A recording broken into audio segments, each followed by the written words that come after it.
We're excited to announce that our very own podcasting platform, Zencastr, has become a new sponsor to the show. Check out the podcast discount link in our show notes and stay tuned for why we love using Zen for the podcast. You're listening to the Archaeology Podcast Network.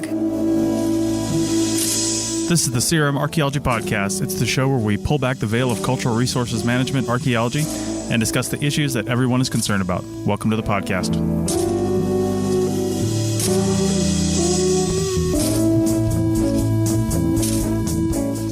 Hello and welcome to the CRM Archaeology Podcast, episode 225 for November 3rd, 2021. Your host today is Dr. Bill White. On today's show, Bill and friends bring on Eric Olson to talk about archaeology certificates and education at the community college level.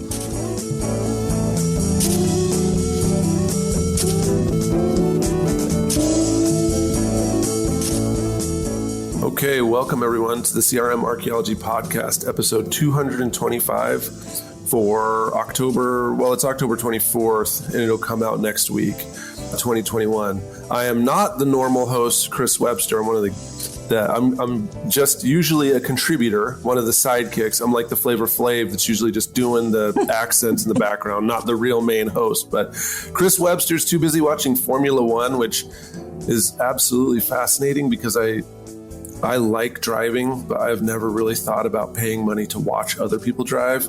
So Chris will have to tell us a little bit more about his adventures watching Formula One. But we've got a full show today for the first time in a long time. I'm Bill White, and I'm actually right now in Aarhus, Denmark. I'm joined with Heather in California. Hi, everyone. We've got Doug in Scotland.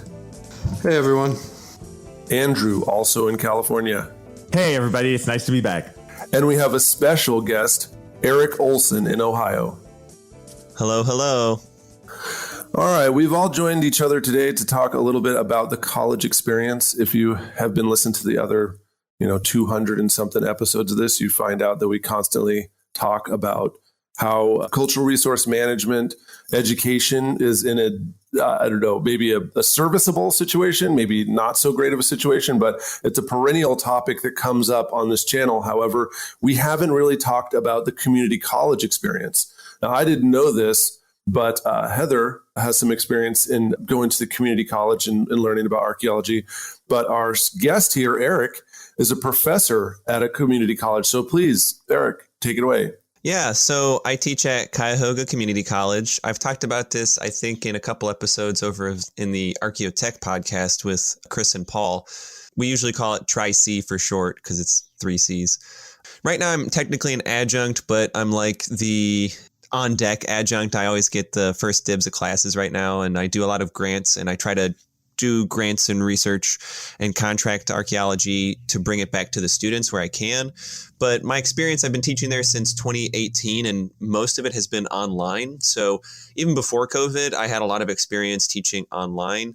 It was very much a shock for me when I first started teaching archaeology at Tri-C, and it was online. And I'm like, oh, how am I supposed to teach this class that's very much like a physical, tangible class? Like, I can't show them artifacts in an online class. Like, how am I going to get around that? And so it's been interesting. I've really enjoyed working at Tri-C. I really enjoy the students that I get to work with, but it is definitely, it's a completely different experience teaching at a community college than it is at a 4-year school, because there's no obligation to do research. There's no expectation of publish or perish. It's all about teaching, and it's teaching oriented.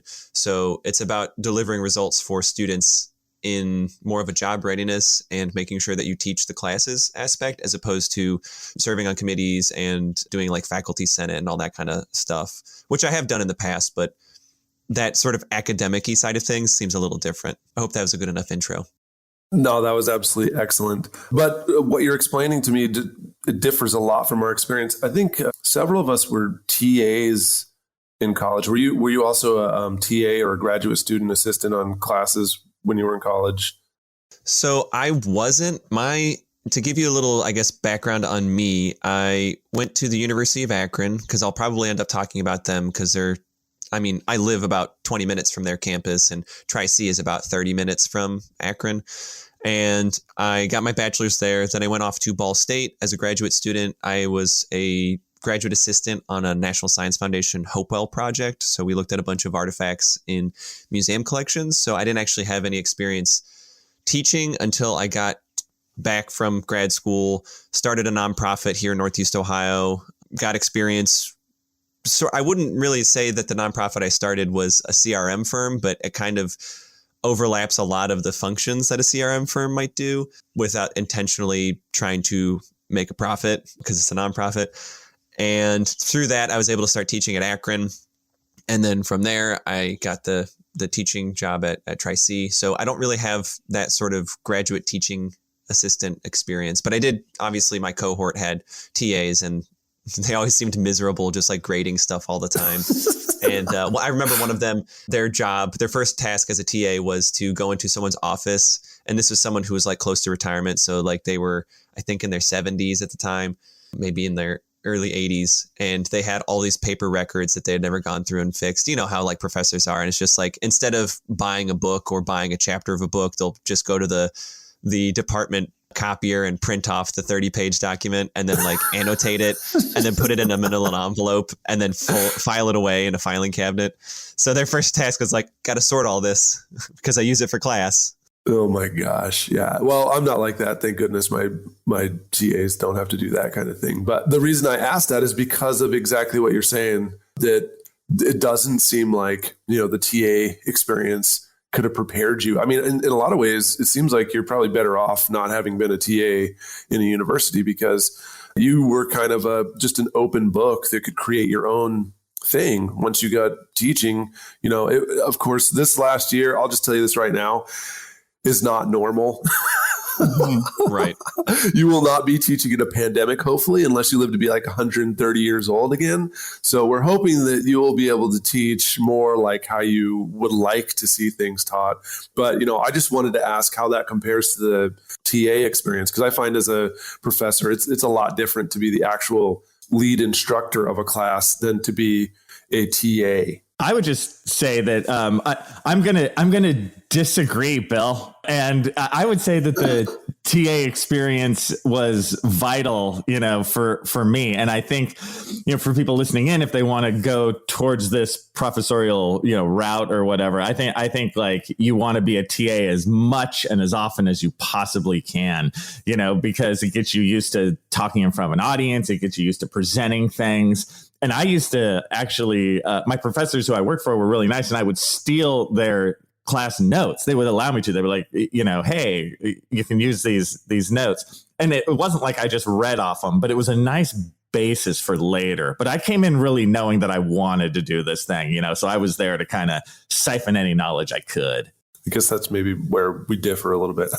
Well, I think part of it might just be whoever you were TAing for, because like Eric said, you have a lot of professors that actually, sometimes they'd rather just hold people back and just have them do their side work, and they don't want to encourage or really train newer professors to come up in the ranks or to at least get their feet wet as a graduate student and figure out whether or not this is something they want to do. And so I think it just depends on the personality and the agenda of the professor that somebody is TAing for. So, Andrew had a good opportunity.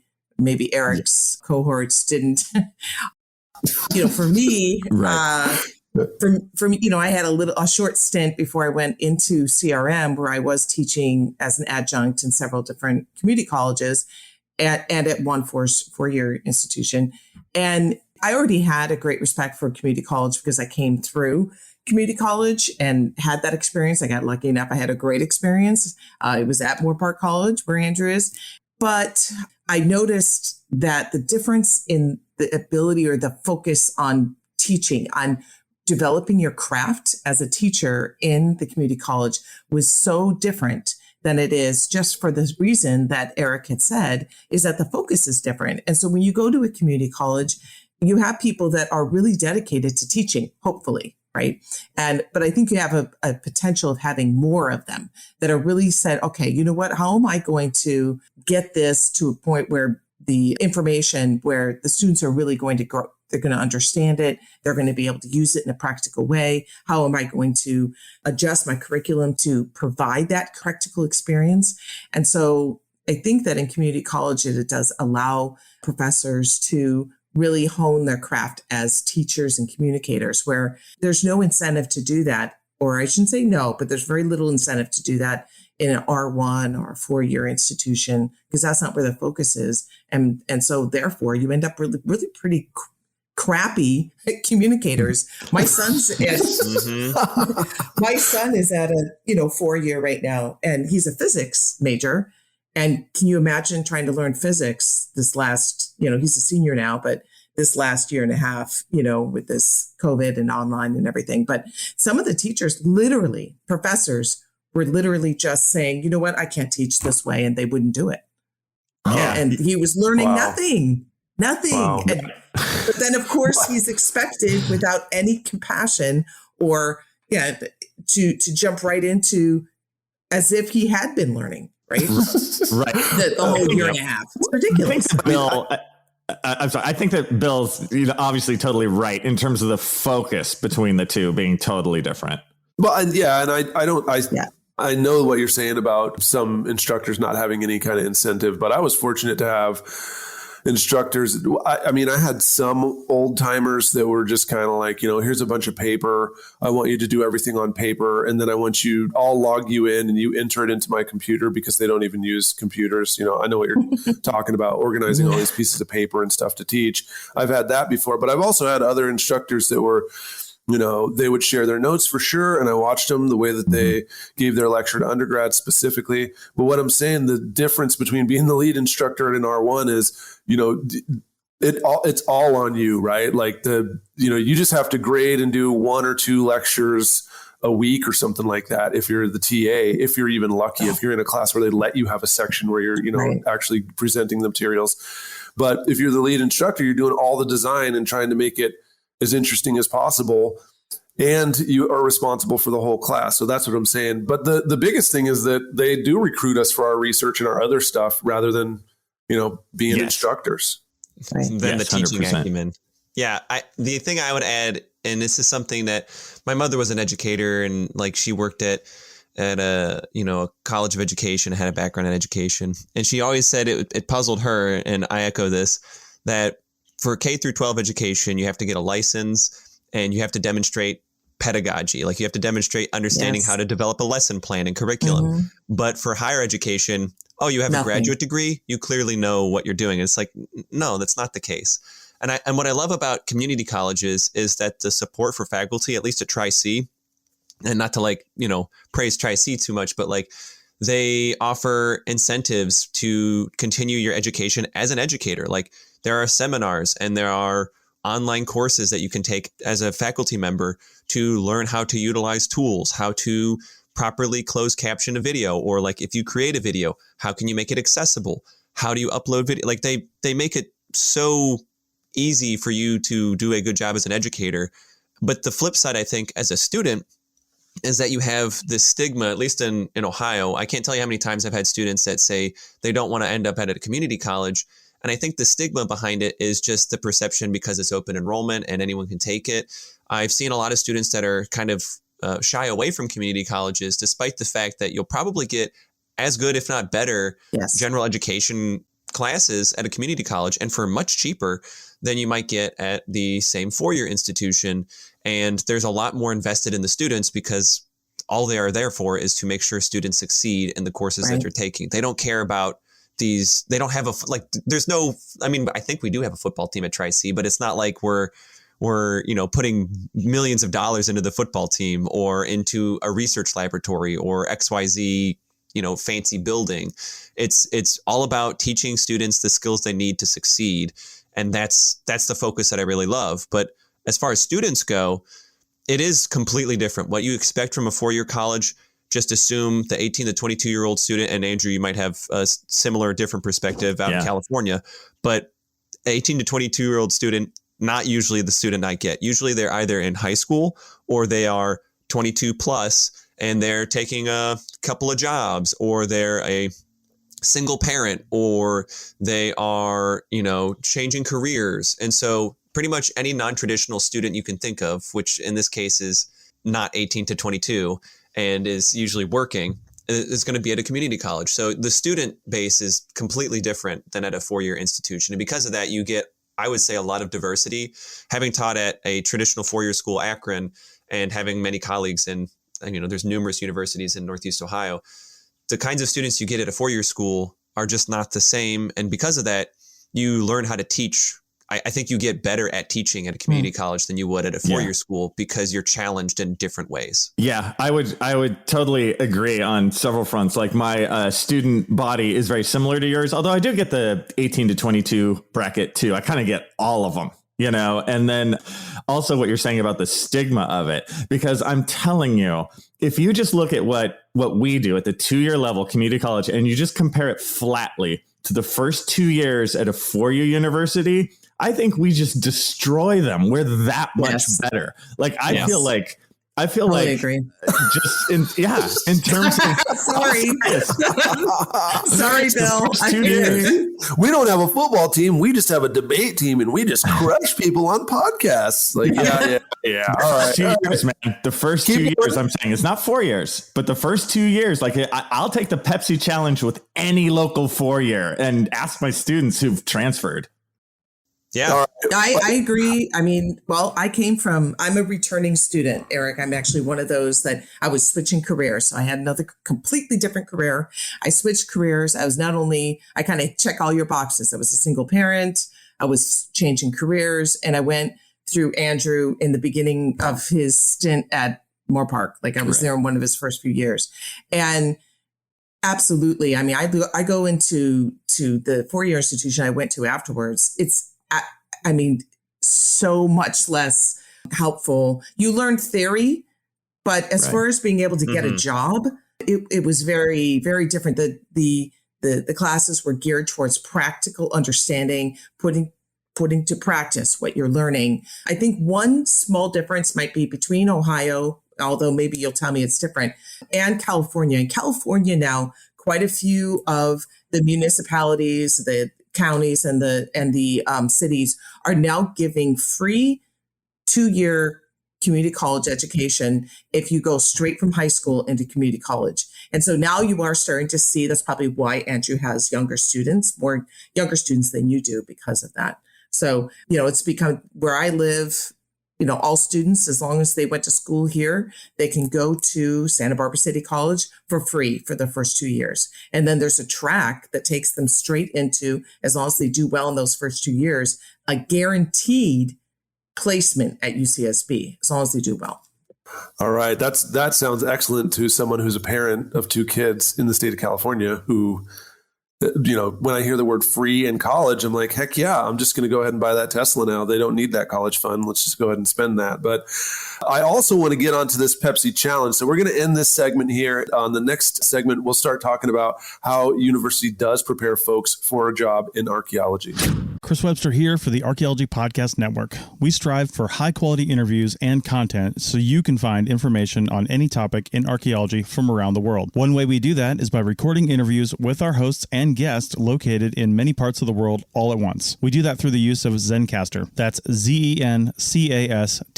Zencastr allows us to record high-quality audio with no stress on the guest. Just send them a link to click on, and that's it. Zencastr does the rest. They even do automatic transcriptions. Check out the link in the show notes for 30% off your first 3 months, or go to zencastr.com and use the code CRM Arch.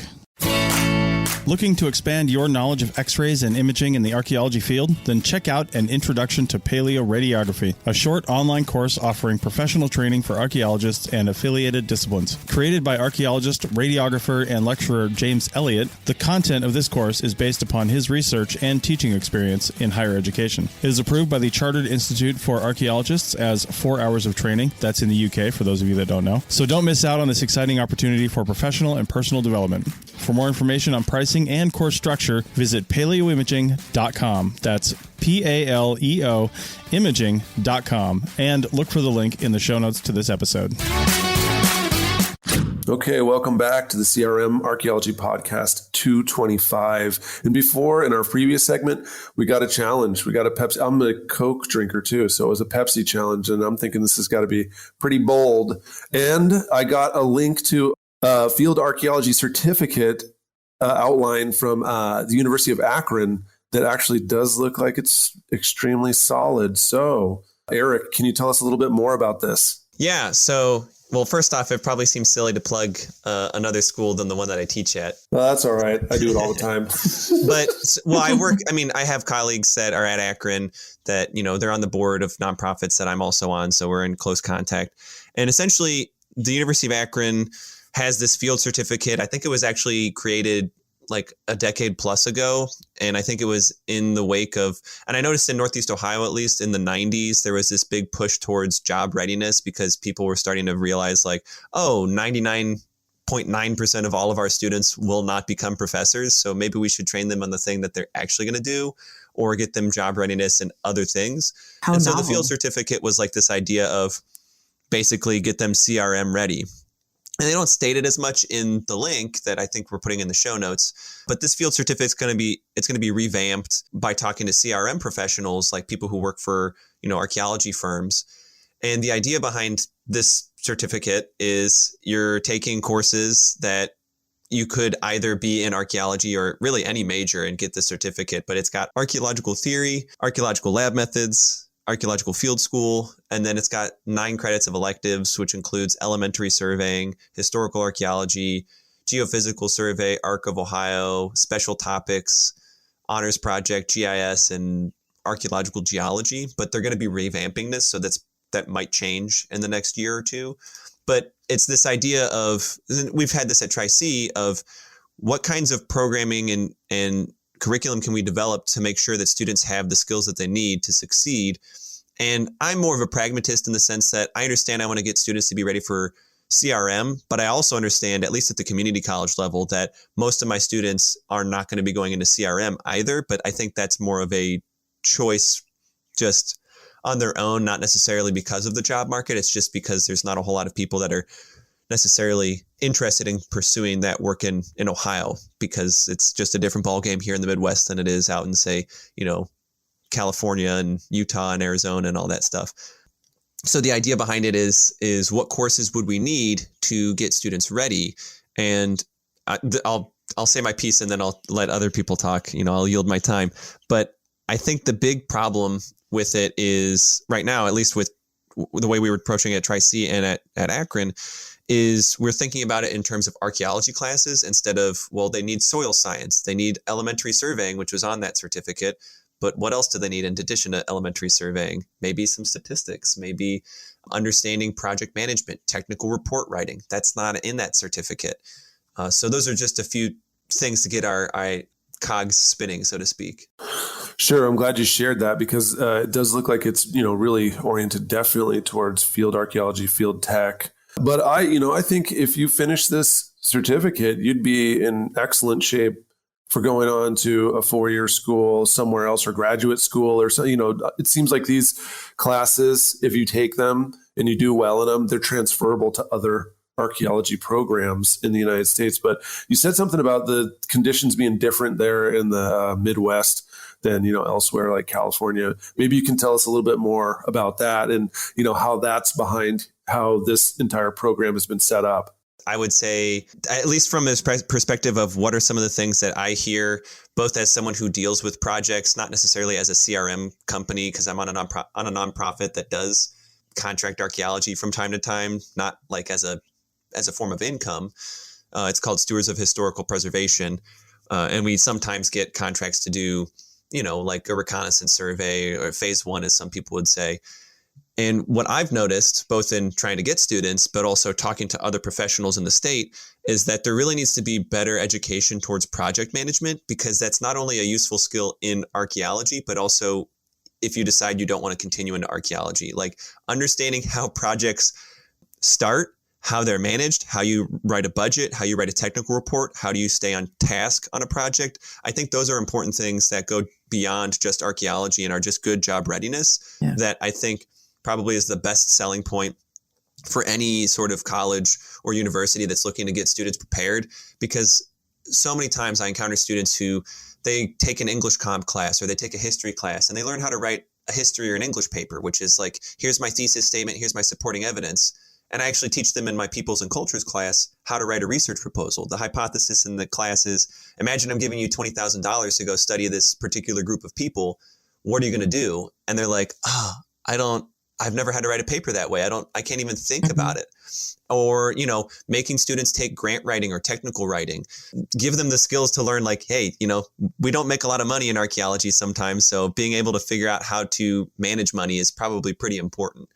I would say you're absolutely on the right track. The technical is, for somebody who does hire in CRM, finding people that can write in a technical manner rather than how they were taught to write in university is so important. And right now, being able to throw people out there on a survey or doing, subsurface testing, that kind of thing, it's a little easier to find those people. It's the people that can then take that information and communicate it in a report is highly lacking right now in CRM. And if anybody is able to do that, you're going to have a guaranteed job. I'll just tell you that right now, because people are cranking out work, but then have to go back. There's so few people that can actually write it up that it's just absolutely crippling CRM companies right now. And so, the technical writing and truly technical writing, like technical writing specifically for CRM, is essential. I don't think any college program should be without that. Absolutely. The other thing that I see on the Akron program is GIS. GIS, it depends on where you're going to go. And obviously, you don't know where you're going to get a job. If you're going to be working for a smaller CRM firm, GIS is great. Honestly, you can't learn GIS in one class. There's no way. You're not going to remember it. There's no way. You have to have at least, minimum 3 classes. I went back to get another graduate degree in GIS. The only way that you are going to be able to really learn something and retain it and be able to practice it in CRM is if you have at least 3 and probably more likely 5, a suite of 5 classes in GIS. And there's a couple archaeology programs, one in particular in California, that has that side certificate, GIS certificate, that you can take the supplements and actually can be swapped out for some of the electives that are required for your archaeology degree. But for GIS, one is not going to do it at all. And if you're going into a larger company, which right now, at least in California, these larger companies are starting to swallow up the smaller companies left and right. So I think the smaller companies are not going to be that prevalent. And so GIS is good to understand if you want to analyze some data and you're getting a little bit more into more analytical work in CRM. If you are a technician, I don't know how helpful GIS is going to be, of course, unless you're working for a smaller CRM, because the larger CRM, they have their own GIS departments. And, I have a graduate degree in it, and I'm lucky that I have a GIS license because my company just wants me to focus on archaeology. I very rarely actually do the GIS because they have a department that does that. So, but I think that the technical writing, being able also to fill out forms like actual site records, that's really important. Being able to, one thing that Andrew does better than anyone else is one thing. That's all I'm giving you, Andrew. That's not enough for Pepsi. One thing. No. Is teaching students how to actually create a sitemap, a true sitemap, a good sitemap that 30 years down the road, when somebody takes out the site record, is going to be able to relocate the site. Oh, thanks. That makes me feel good. So while I feel good at that, Eric, I am actually here to crush your dreams. So I have a question from the department chair side of things. I was looking at your classes and I was listening to you, and it sounds awesome. I think your setup is really, really good. But I am curious on how many students you would get in reality to fill those. Because a lot of times in community colleges, you can have these great ideas and present them, and then you offer them, and it's like, oh my God, we have 4 students. We can't run it. So what we're trying to do right now, and specifically you're referring to the spreadsheet I sent around of the associates that we were pitching at Tri-C, right? Yeah. Okay. Well, I'm just clarifying because I don't know if the listeners knew that yet. I had sent around to all the other co-hosts the spreadsheet of classes that we're going to be offering at Tri-C, and we've been working on an associate's degree. Currently, I think we're shifting gears because the state of Ohio, precisely like you said, they're worried about marketability and can they get classes to run. Mm-hmm. So they're shifting more towards an associates of arts with like you can concentrate in different things. And so that kind of gives us a little bit more freedom to mix and match courses that we already know will fill. So I didn't really talk about in this development phase, which was back in 2019, how I was going to fill them. But looking back on it with 2-ish years of hindsight, you know, maybe developing a North American prehistory class or integrating history courses into like dual. Oh, why am I blanking on it? You can count dual enrollment. Not dual enrollment, but you can count them under different categories, whether that's a humanity or a social science credit. Because one of the things that's frustrated me, and I don't think I'll get in trouble because I've already said this many a time to people at Tri-C, is I wish I could teach history of Native North America, but that's a history course and not an anthropology course. And because I don't have a graduate degree in history, they're like, you can't teach it. And so like courses like that we know will fill, I would love to see more students taking. But, you know, like an intro to CRM course, I think is integral. But I don't think there'd be a whole lot of students who take it. Even at a traditional 4-year school, you struggle to have students taking it. You know, Ursuline College has another historic preservation program, and they also offer intro to, they're also in Northeast Ohio. Mm-hmm. And they offer an intro to like CRM kind of course, which I think is super important. But it's really hard to argue from an administrative standpoint to run a class when you know you're going to barely get 12 students in it. Right. But you can, there are ways to, you know, get more students in that, like you were saying with your peoples and cultures class, where you kind of sneaky in a research design. I've done stuff like that, and I find that works really, really well. So you can look a little more broadly. And also you can offer Native North America through anthropology, but you have to have a class in the anthro department. But you can totally do that. That's fair. Oh, you know? I know. And I think the issue has just been developing curriculum and like getting classes to run. Like it's just hard right now, especially during the pandemic, to propose a new class. And like the administration is like, let's just worry about retention and not trying to make new classes at this moment. But you can twist it though to be like, hey, during these pandemic times, what if we have this class to help? See, it's all in the speak. Doug, I believe you've been waiting for a little while. I think you have something to tell us all. Looking at, again, the sort of schedule of what sort of courses would be on this degree. And I was wondering why you guys are doing so much. Well, okay, so I say so much. It looks like 2 courses or 2 classes on probability and statistics. I know there's always a big push in archaeology to, do thanks to like new archaeology and all that stuff and processualists and whatnot, a massive push for archaeologists to know a lot of statistics. But you kind of like, once you get into the basics theories of statistics, you're like, well, actually, most of what you do in statistics and archaeology, you can't do because it violates all the, assumptions that you need. So it was just wondering, is that based on sort of a part of this sort of more general mixing in sort of arts general stuff, or is this, feedback you got from CRM companies that said, oh, they need to have statistics? I was the one who was really pushing statistics, just in my experience, having had student like interns and getting students to work on projects. And obviously I have a slightly different perspective because I'm not in the same kind of hustle as a CRM company might be to get projects done under the same time constraints or under the same conditions. I guess the reason I pick stats is because in the gen ed program, like of an associate's degree, you have to take a math class. And I'm like, well, if they're going to take a math class, most students end up just taking algebra because they're like, well, I have to take a math class. I'm like, well, might as well take statistics. And really the 2 stats courses at Tri-C, the second probability statistics, you barely get into things like linear regression and like chi-squared. Like I think you might learn that in the first course, but they basically just go over descriptive statistics in the first semester. And then you use that to build a foundation for like linear regression, chi-squared, t-tests, ANOVA. And so it's not like we're talking about really, really advanced statistics here, but I think it's important that if they're going to take a math class, it might as well be a math that they can use specifically for archaeology. And also keep in mind, it's like when I put this sort of curriculum together, it was not just thinking about how to get archaeologists into the field, but also just a general good, I guess you could say, liberal arts education of like, well, what's the most most ubiquitously useful math for these students. And I figured stats over, say, algebra. I thought maybe trigonometry, but I mean, this day and age, unless you're me and you torture students by making them do trig in the field, because I make them use an old auto level for some of the coordinate data, which I know isn't as accurate, but I also like to make students learn how surveying works. So then when they have their phone in their hand and they press the, pinpoint location, they actually can appreciate like all the complexities of the math that go into that.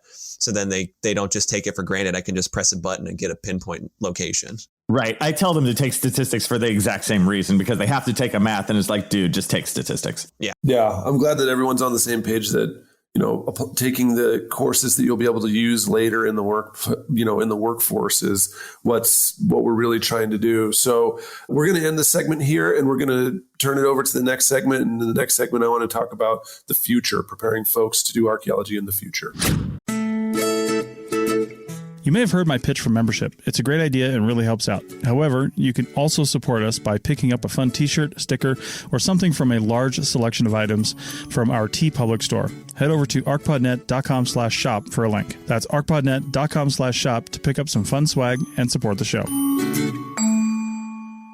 All right. Welcome back to our final segment here, episode 225 of the CRM Archaeology Podcast. So in our previous segment, we ended with kind of universal agreement that college should contribute to your life after you graduate, which is actually it's not always what many professors are thinking of when they're doing their job. In this final segment, I kind of want to talk about the classes that we're teaching and the kind of things that we're preparing students to do in the future. How is the education that we're getting preparing students in the future? And so we have this great list of classes for a field archaeology certificate at the University of Akron that we've been talking about. And we're kind of trying to discuss teaching the kind of classes that students will need, but some of the things that we mentioned, maybe it would be nice for them to learn about Native American history. But looking at that list, I'm seeing a kind of list of things that would be great for someone to learn how to just, excavate a shovel probe. But I don't see how these are the kind of things that, especially in the West, with so much collaboration between Native groups and actually legislated collaboration with Native people. I don't really see how this is going to prepare folks to communicate with people from a different worldview. And then the other huge thing in archaeology is the fact that, we're short on people to do cultural resources right now. But as someone who's working in a university, we're looking at students who are coming ahead. And there's actually, we've talked about this before recently, that there's a smaller cohort of people in that 18 to 20-year-old range that are even going into college. And as we look at anthropology in general, people are really interested in anthropology and interested in, what people are figuring out from archaeological sites. But we don't really see that interest transferring into more anthropology majors. So the pipeline is kind of like, looking a little bit like Lake Mead right now, starting to get lower and lower. And we're kind of looking ahead like, is this drought going to continue? And like, what's that going to do to our entire future? So with all that stuff in mind, let's go back to talking about these classes and, how do you all see training the next generation of students? I would say, just to kind of roll in from the last conversation we had in the previous segment, as far as statistics go, they're essential. And I think it's a really good microcosm of, understanding how learning the way that Eric is setting this up and the way Andrew's classes are, which is awesome in preparing people to go into CRM. But I think there needs to be like a practical side of things. So statistics is really great to learn. And I think it's essential because there's so many people are coming into CRM that don't have that knowledge. And from a management perspective, for me, I know how to use Excel. I know how to, work with statistics within Excel. You'd be surprised at how few people actually know how to use Excel and all the wonderful tools that are in Excel to, crunch the numbers and figure out what it is that we did take. What did we recover right from the ground? So the statistics, I think, is really important. What I would like to see or I think would be great would be, and I don't know if, you really can do this in community college. I think you can do this to some degree in community college, but I think the 4-year institutions really need to focus on this. We're going to teach you this, and then we're going to put it to practice. So we're going to teach you statistics, and then we're going to give you a data set, and we're going to actually really, now I know a lot of classes, they say they do that, but they don't, because I'm telling you, people are coming into CRM, have no idea how to use an Excel spreadsheet. They don't know how to crunch the data. They don't know how to get the results from it. And then that puts a bind on me, because then I have to do it, or somebody else that would be better served doing other things, like bringing in more work, like writing proposals, managing and working with the clients. Obviously I love doing archaeology, but we can't do everything, right? So we need those people trained to be able to work in a practical manner. And so you have that as far as GIS goes. We've kind of covered that. But I mean, the one thing I love to see the geology and archaeology, but actually taking, yes, we're going to explain geology, but we're going to explain geology and how are you going to use that in CRM? Well, first of all, I need people that can look up the soils and can tell me the natural environment. Every technical report should have natural environment section in it where you're explaining everything about that natural environment and why archaeological deposits could be buried and where and what level they could be buried and what's the potential of, that when we're doing a recognizance survey, are we truly looking at the native soils, or are we more than likely looking at fill soils or alluvial soils on top of where, archaeological deposits could be beneath? So these are all like examples where what they're learning needs to be put into how is that even going to help me in CRM, and how am I going to help my employer and show that I'm valuable. Right. I think that analyzing a data set like that, with those kind of statistics really is kind of an upper division thing. And that's a place where the 4-year could really add, Yeah. I think the tricky thing, as Andrew has pointed out, is like not to put on the like administrator cap or anything, is with the courses that I was putting together when I was starting to develop an associate's degree in anthropology/archaeology, it's that I saw all of these courses as useful, but I, as an archaeologist, couldn't be the one teaching the course. Like, I think it's important that they have a course in, like we have one at Tri-C called Computer Applications, where they learn basics of like Microsoft Excel. But I'm not the one teaching it, so I don't get to be like, okay, here's your sample data, and it's going to be an actual like archaeological site or a collection. And so the workaround that I've tried to do to incorporate those useful field experiences, like, learning statistics, but in a meaningful way that actually gets people to understand it, is like I said in the last segment, I make students use dumpy level or an auto level, whatever you want to call it. Not because partially one, because Tri-C is not exactly, an R1 school. We don't have a big budget. We cannot afford a total station. So let's get that out of the way right now. But also, it's a great learning opportunity for students to apply math skills that they otherwise weren't getting. I can't tell you how many times in the past summer field school, I had students saying, I really want to be on the survey team today because I really love doing the math and I love doing the survey. Like, it's just so fun. I never learned this when I took trig when I was in high school. And then the other thing is that I try to do in the field school class is teaching them from start to finish a project. So a lot of archaeology field methods courses, like, I'm not trying to bash Akron or Kent or any of these other schools, but at a 4-year school, usually a field school is, here's a site, we're going to dig here for 3 weeks.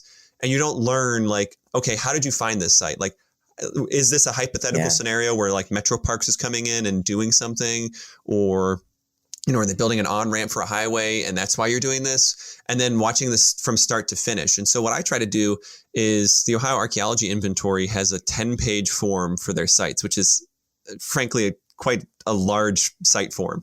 And it includes all these things like soil associations and whatnot. And so what I've had them do in the past is it's basically their final exam. I give them a 10-page form and I say, fill out all of these sections of it. And I basically have the answer key because I also have to fill out the site form. And, it includes things like archaeological significance. Is this site eligible for the National Register? Where is the nearest water source? So they not only have to learn all of the things that they've been doing in the field, but then they need to understand, okay, here's what they want to know on the form. Can you fill it out? I love that. That's awesome. Andrew does something like that too. I think that's great. Yeah. I just have them fill out the standard DPR forms. I just put Moorpark College on the top. And these are the state forms because I want the students to get, prepared for filling stuff out at the state level. Doug, I believe you've been waiting. You have a comment here. Yeah, it was, I guess, slightly going back to the courses and the sort of level of what things are aimed at. So my earlier comment was mainly thinking about it. I don't know, I guess it's slightly back to Heather a bit on what you mean by stats. I'm getting that from the courses you guys do in your very, very intro stuff. I think I was coming from it from the idea that, you know, like, I don't think there's like a single master's course in archaeology that somehow doesn't have like advanced stats. Whereas what we're talking about here seems to be a much more of your introductory entry level sort of thing, which to me makes sense. And it sounds like a lot of the stuff is a very intro level. So if it's trig, you know, you're just, you know, with a dumpy level, or what's transect? Is it no transect? What's the one where you can, where transit? You need to transit? There we go. Sorry, it's been so long since I used a transit at my field school, and yeah, it was handy to know the geometry for a dumpy level and trig for a transit. And yeah, at the same level, we're still, you know, we encourage a lot of people over here in the UK to learn those basics so that you understand that when you get a total station, that laser is pointing out there, and you understand it really does help if you know the basics to be able to catch mistakes. So you can kind of suddenly understand why you're getting a reading that, you know, seems off if you know the geometry or the trigonometry behind it. I think that's invaluable in the field because it helps you catch a lot of errors and stuff. Unfortunately, though, like over here, it's now moved almost entirely to GNS or GPS. Now, like, you know, companies are like, oh yeah, total station. Yeah. We don't really use those anymore. Mm-hmm. Do you guys want to have one? Like they're almost giving them away for free because. Yeah, like, and that makes sense in a country over here where, you know, you can get sub like millimeter accuracy sort of stuff. And I know, you know, some places out west in the US, you're lucky if you get like that whole within 5 meters for your site datum sort of thing. So it doesn't quite work. But I get that. And so I guess my question was slightly a pushback on, sorry, that was a really long way of, I just rambled for a few minutes there. Sorry, guys. It was mainly just to say, I totally understand getting the basics and stuff. But it was a sort of question for Heather. What are you looking at when you say, because you mentioned like Excel and stuff, and I wouldn't call that necessarily stats. No, it's true. It's true. I'm talking about, and again, you know, I did preface that saying that it might be something that would be better covered in a 4-year institution or a 4-year course. But it's fine for people. You know, I think stats is important. You know, I took several classes in it myself. But I think it depends on what it is that you're trying to prepare students for. I don't think you need to be a master of statistics to be able to know how an Excel spreadsheet works, pivot tables, to actually really be able to work and crank out the data, get the data in, and then make something of it. You don't have to understand the statistics behind it. But I think statistics is really important to understand. But for me as an employer, that's what I need. I need people that can actually use an Excel spreadsheet. I can give them the data that's coming out of the field, and they can work it rather than me having to do everything. So because nobody else knows how to do it. So that is my one example of being able to use something like statistics and use it in a practical way and making sure that the universities are preparing the students for that. The other thing is also, just like Eric had said, I mean, as far as, you know, filling out the forms, understanding what does make sites eligible and taking that further. And this is probably more of a 4-year because it'd be very difficult to teach all this in a 2-year, but regulatory understanding is essential. Like nobody's coming out of colleges understand anything because the professors don't know it. They don't know the regulatory underpinnings behind why CRM does what they do. It's very different than academia, and it trickles down to everything that we do from a CRM perspective.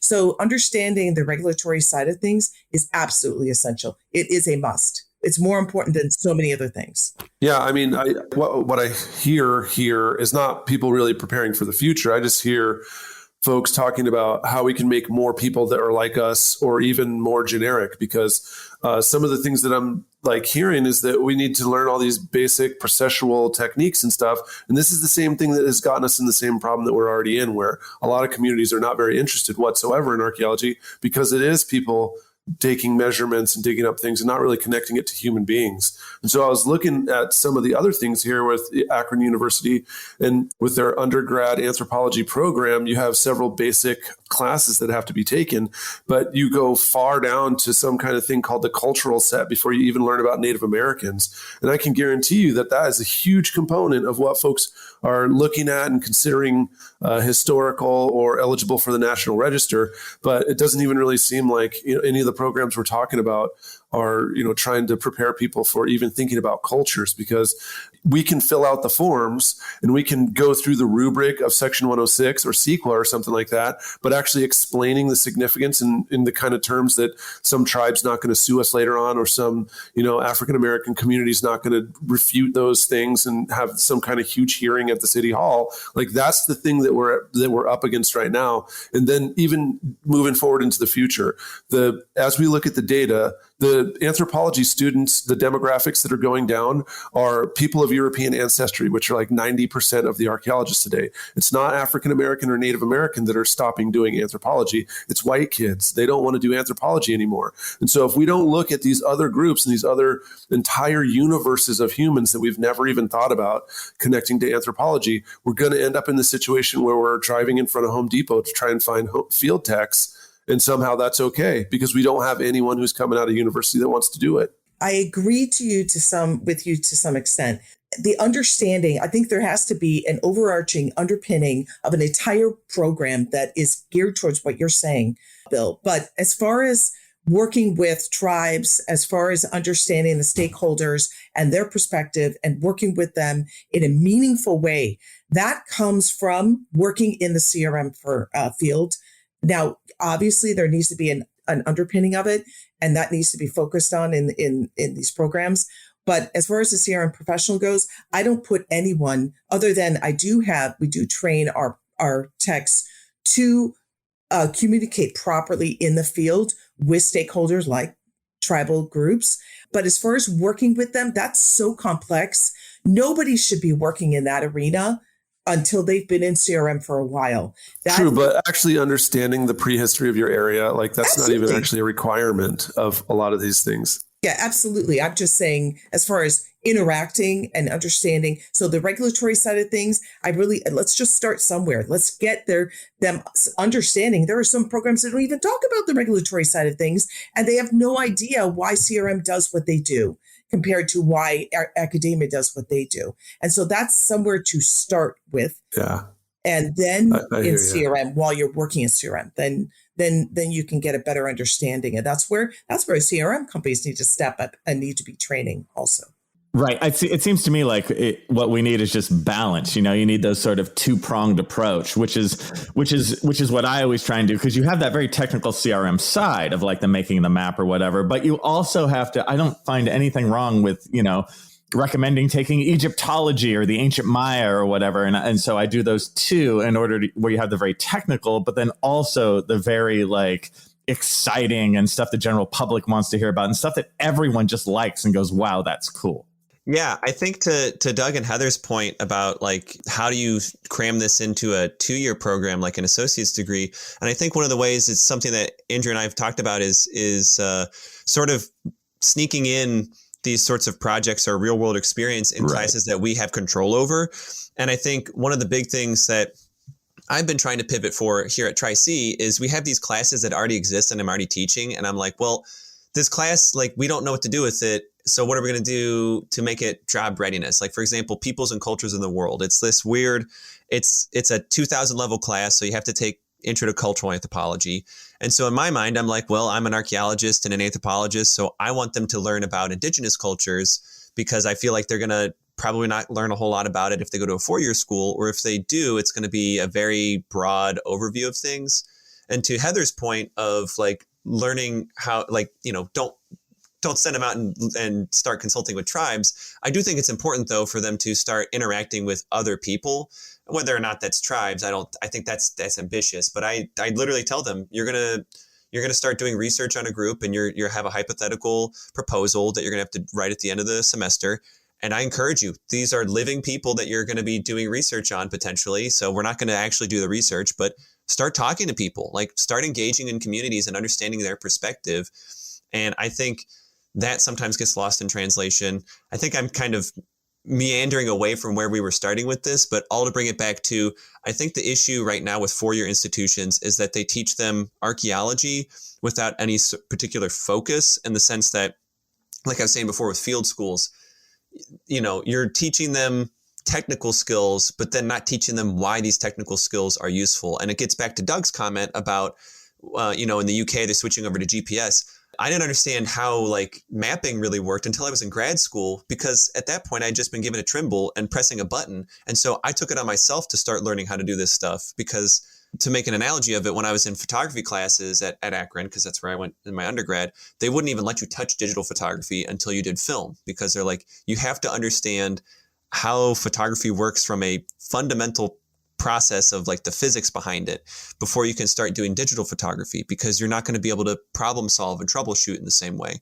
And so I think that's where we have an opportunity in these 2 years institution, is to sort of have low risk projects that students can work on, where it's like, well, you're sending an email or making a phone call to a local historical society or a stakeholder in this project that we're working on. Very low stakes, because it's not 106. It's not a National Register site. It's just a site that we happen to pick for this class. And so it allows them the opportunity to make mistakes and learn from them without, having to consult with the tribe who could turn around and say, hey, we're going to sue Tri-C because you totally guffed up this project. Yeah, that's wise. Doug, I believe you have a comment.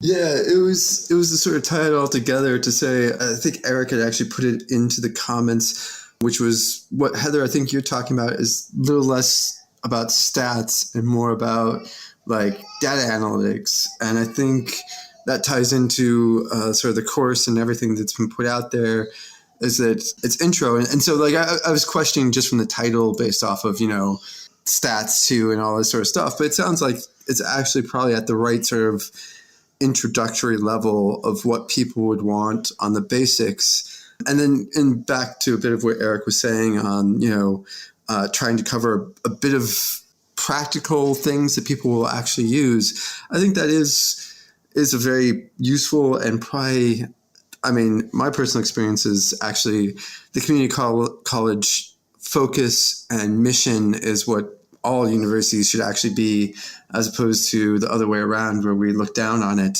I actually think community college is closest to what we actually want in our education system. And also just to say that, at that basic level and skills, that's university. I know some people spend decades of their lives still learning in university and whatnot, but 2, 4 years, 5 years, 6 years, there's a certain limit to how much you can learn before you go out into the job, and then you start to specialize, and learning doesn't sort of stop there as well. And I know we're talking about, and this is the last comment, which is just sort of off of Bill's thing, is honestly so I'm slightly torn in that throughout this entire conversation, I've just been thinking, yes, this is what education should be like. This is how we should train people, and it should prepare them for a job, not necessarily a job in CRM. And then flipping that back to say, I know, Bill, you're worried, there's not going to be enough people and whatnot, but and this is pretty much CRM everywhere. It's commercial here. It's honestly, that's not the problem of universities, and that's supply and demand. If we start to run out of archaeologists, companies need to raise their rates, and they need to have conversations with their clients saying, you know what, if you want this done in this time frame, it's going to cost you extra.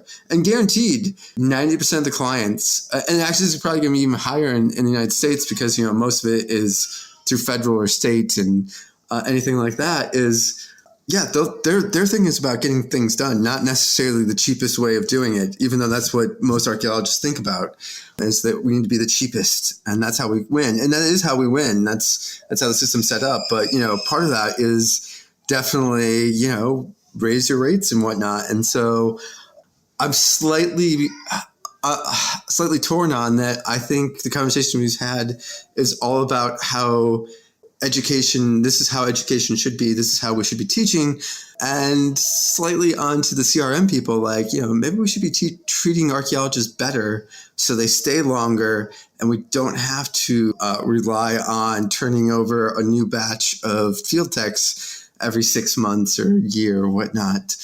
That's a whole different conversation. Yeah, obviously, we've gone way overboard. But I have a lot to say about that. Chris is probably right now, smashing his amazing, headphones against the thing. Like, why are these guys going? But Eric's going to take us out, though. Yeah, I think to succinctly feed off of Doug, when you're saying it's both on education and on the CRM firms, I think if we had established a clear-cut trajectory and what the expectations are of, technical skill at the associates level. This is where I envision the education going. You become I don't know if shovel bum is still a term that we're allowed to use anymore, but you become a shovel bum with an associate's degree, or you learn technical skills. You become a project manager or a crew chief with a bachelor's degree. You become a principal investigator, which I guess arguably is, I see that as slightly higher, rank than a project director or crew chief at a master's level. And then the PhD would be like the researcher or professor or the sort of academic type. So then you have this chain of command. So then I think the problem is that a lot of people, especially I don't mean to speak for other SHPOs, but like a lot of the professionals in the Ohio region have this sort of mentality of like, well, I had to, cut my teeth on getting a PhD and struggling. And so, this student who has an associate's degree, they can't possibly be qualified. Or the student who has a bachelor's degree, good luck, go get a master's degree. Like, you're not qualified to do any of this stuff yet. So I think we need to change the mentality and the culture towards, you have an associate's degree in anthropology, you're qualified to dig holes. You have a bachelor's degree, you're qualified to supervise the people who dig holes. You have a master's degree, you're qualified to lead the project, so to speak, from start to finish. So I think if we start to think of things in that trajectory, we might be able to shift towards solving some of these problems. But Eric, I love the way that you just illustrated that. That's exactly how I wish it was. And it would just be nice if we all agreed on that. You know what I mean? If we knew sort of in the United States, this is how archaeology is taught. At each level, this is what you get, but it's just all over the place. Yeah. It's not going to happen just like Andrew said, everybody's got to agree. And as from a CRM perspective, I have people that, come in with a master's. There's no way I would ever put them in a management position, but they come out thinking that they're ready for that, and there are people that don't even have a bachelor's that I would put them, way up just because of their experience level and their ability. I would easily put them in a management position because they have the skill set to make that happen. And so, just like you guys, both Eric and Andrew are saying, we have to come together with some kind of overarching framework approach because this is it's not working. I'm going to decide when I'm hiring somebody what their skill set is, because somebody coming out of Moore Park with an associate's is going to be far more prepared than somebody actually even coming out of an R1 university with a bachelor's. Yeah, with no field school. Well, right. I'm not even sure that school is just 3 weeks. A hierarchy works for this, though. Like, I honestly think, what we should be doing is sending, like, after you've gotten a couple of years of experience and you want to go on to, say, management, we should actually be sending people back to community college to get an associate's in project management. I think that's so much more... Totally. Yeah. So much more valuable. Yeah. Like we have this hierarchy that somehow a master's is better, but honestly, we should just be giving people associate's degrees every couple of years. And I think that would be such a better way of teaching and going about how we train and how we reward training. Because imagine after 5 years of practical experience, you can dig a hole, everything, the geometry of, why a 1x1 needs to be perfect and a right triangle, all this stuff. But you absolutely have no skills about dealing with people or dealing with managing projects or budgets and stuff. And honestly, it'd be amazing. We'd have to get rid of, Secretary of Interior stuff, but it'd be amazing if you could just be like, actually, just go back and get a 2-year associate's in how to manage people. And you could now become a project manager or a PI or something. It would attract the right people too. How many people do you have in your class that are, archaeology is full of weirdos who actually, in some sense, hate business. They hate business. Yeah. And if we started going out and really recruiting people from the business side, archaeology would be so much better off. I don't know about any of that stuff. I definitely do not agree that getting a whole bunch of people from the business side, if you've ever looked at our world right now and, coughed up the smoke that's been caused of the business side and what they've been doing to the entire world, I don't know if we really want to have a whole bunch of those folks running CRM companies. But I do agree that some practical business experience or education should happen if you're going to be running projects or moving to the highest level. But another thing too that needs to happen at a certain point is I have to turn off the podcast because I think our host is going to, explode with rage when he sees that we've gone into extra innings. And the thing is right now that everyone on this podcast thinks it's funny, and that's why they're keeping it going. But we have enough material for a whole nother episode. And so I'll put that out there. We never even got to the Pepsi challenge. I'll put it out there. Eric, will you come back? Are you interested in coming back on the show? I will do the Pepsi challenge. All right, because we got to stop 2:25 at a certain point in time, and I think that time is right now. So, Bill, what you're going to end us on is archaeology needs less archaeologists. That's what we all agree on, right? And what I'm going to end it on is the iconic words of the host that says, "Thanks for everyone for tuning in with me this week. Thanks also to the listeners for tuning in. We'll see you in the field. Doug, goodbye." He's on mute. He's not going to answer. He's going to drag it on. 10 minutes? Okay. 9, 8, 7, 6. Oh my. If 5, 4, 3, 2, 1. Cue Doug. Goodbye, everyone. Bye, everybody. Bye. Goodbye. That's it for another episode of the CRM Archaeology Podcast. Links to some of the items mentioned on the show are in the show notes for this podcast, which can be found at www.archpodnet.com/CRM Arch Podcast. Please comment and share anywhere you see the show. If you'd like us to answer a question on a future episode, email us. Use the contact form on the website or just email chris@archaeologypodcastnetwork.com. Support the show and the network at archpodnet.com/members. Get some swag and extra content while you're there. Send us show suggestions and interview suggestions. We want this to be a resource for field technicians everywhere, and we want to know what you want to know about. Thanks to everyone for joining me this week. Thanks also to the listeners for tuning in, and we'll see you in the field. Goodbye.